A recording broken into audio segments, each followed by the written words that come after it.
So, the intelligence community released its national threat assessment Tuesday. Among the things it said was China is going after Greenland's natural resources, saying China, will use the same access as a key strategic foothold for advancing China's broader and economic aims in the Arctic. The Vice President was there with his wife a couple of days ago. President Trump recently said 100% America will get Greenland and did not rule out, if necessary, the possible use of military force in America to do that. Is Greenland a legitimate strategic issue? Point one. Point two, how is this administration pursuing that legitimate interest, if there is one?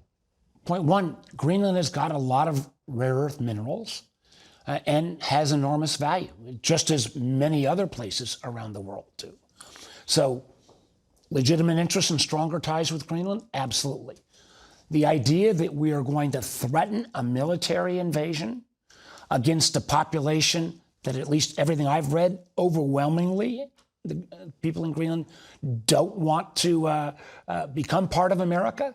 The going against Denmark, who is a NATO member who rules Greenland currently, this whole approach that Trump has of treating our allies, I mean, we turned Canada into a enemy, our allies as not allies, and suddenly wanting to buddy up with Putin in Russia or with Xi and China. Think about it. America 2 weeks ago, 3 weeks ago, voted with Russia, North Korea, I think it was Belarus, against everyone else who was a democracy because we wouldn't acknowledge that Putin started the war in Ukraine. This is a crazy foreign policy, and America is stronger when we have allies. America alone is weaker if we don't have that intelligence sharing, if we don't have these mutual defense pacts. That national threat assessment also had a notable shift, saying that the biggest threat to America was drug cartels, gangs, fentanyl, Islamic terrorists, not Russia and China. Do you agree? I think the threat of drugs is awful, and we need to do more against fentanyl.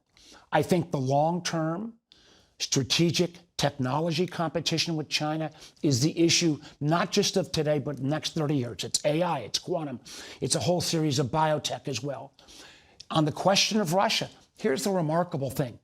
The intelligence assessment said Russia's still an enemy and said Russia is still going to do malign election interference. In that document, they say that at the very same time, the Trump administration is getting rid of the election threat group inside our intelligence community. That is a complete contradiction.